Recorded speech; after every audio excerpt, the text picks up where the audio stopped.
Abigail was released over the weekend and I went to go see it, so let's review. Now, if you're one of the people out there that has avoided watching the trailers, please continue to do so. In fact, it's best that you kind of go into this movie a bit cold because the trailers do spoil the real plot of this movie. And some people have argued they should have kept that out of the trailer. And I'm not going to argue against anybody that feels that way, but if you've avoided the trailers for this movie, just go into it cold and click out of this video, or just skip ahead a few minutes. But here's the premise of this movie. A group of bandits kidnap this little girl, take her to a secluded area where they have to give up their phones and not use their real names.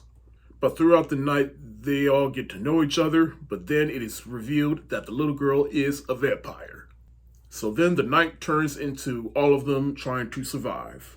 Now, when I heard about this movie, I was a little excited because it has a bunch of actors in here that I'm familiar with and are increasing fans of. And while this directing group, known as Radio Silence, aren't particularly my favorite filmmakers, I have enjoyed generally everything they've made thus far. I love Ready or Not. I do like the last two Scream movies that they made, Scream 5 and Scream 6. I do think that they are reinventing the genre and breathing some new life to it. And also, one of the actors in the movie, Will Catlett, he is related to one of my co-workers. When I heard that, I was like, okay, I definitely gotta watch now. I gotta support a DMV native. Now, I walked away from this movie feeling like I have fun, but it wasn't as fun and entertaining as I thought it was going to be, but it was still fun.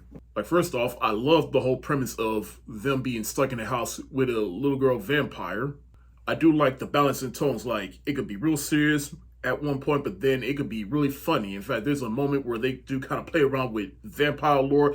They talk about like what can kill a vampire, and so they all go in there trying to kill a vampire all the traditional ways that they know how to, and it just doesn't work. And then Melissa Barrera's character, she's just sitting there like, did it work? And they all just standing there all wounded and defeated. And it could get real bloody at times too. But I think the issues I have with this movie is just kind of all the acts. Like the first act, which sets everything up, it was intriguing at first, but it did kind of bring the movie down a little bit because they're trying to set everything up. But then once the vampire reveal happens, that's when the movie really gets going.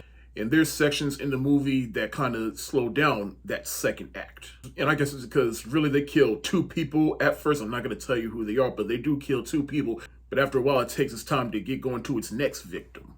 I mean, I understand it builds that tension, but at the same time, it's like, all right, is she going to kill another person, please? But the acting standouts were definitely Melissa Barrera, Dan Stevens, and the young lady that played Abigail. Melissa Barrera, she's kind of the one that befriends Abigail, and she's more nicer to Abigail, and even though she's a criminal, she kind of has some compassion. And Stevens, he was having fun in Godzilla X Con, and now he's having some fun here, and he's definitely one of the standouts in this film, and he kind of turns out to be the real villain of this movie, but prior to that, you wasn't sure if you could trust him or not. Alicia Weir plays Abigail, and yeah, she's definitely the best one in this movie because she has to play an innocent little girl that loves ballerina, and then next thing you know, she has to play some menacing and scary vampire.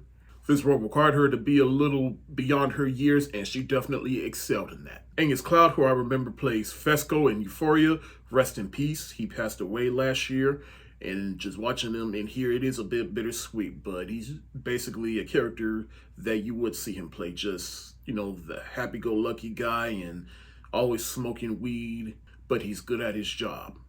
I mentioned Will Catlett earlier, and while he's not in the movie as much, he was given enough to leave an imprint on me and to be excited for whatever he does next, especially knowing my connection to him. This is definitely Catherine Newton's year. I just watched her in Lisa Frankenstein, and now here she is here. And to be quite honest, I actually liked her in this movie more than I did Lisa Frankenstein, though Lisa Frankenstein is a better role for her, though. But here she's playing like the rich girl that wants to be a hacker, and she kind of wants to go against the grain of what she was taught. Kevin Durant, he's the big dummy muscle, but once you see more of him, you're like, okay, we don't want you to die. Giancarlo Esposito is the one that basically traps them in this house. And he was also fine with what he was given within this movie. Then once he comes back later on in the movie, I'm not going to spoil, but once you see, he was like, okay, that was okay for Giancarlo Esposito. It's just one of those things where like, I'm never going to say no to Giancarlo Esposito getting work, no matter how big or small it is. And he definitely elevated this movie. In the end, Abigail was not as fun and entertaining as I thought it was going to be, but it was still fun and entertaining in just the right ways. And it's definitely a nice little vampire movie to throw in when Halloween comes around. Everybody in this movie did their jobs excellently. This is yet another good hit for radio silence. You can honestly wait for this to come out on streaming or whatever, but if you go to the theater, this is not a bad choice. I'm going to give Abigail the thumbs up emoji.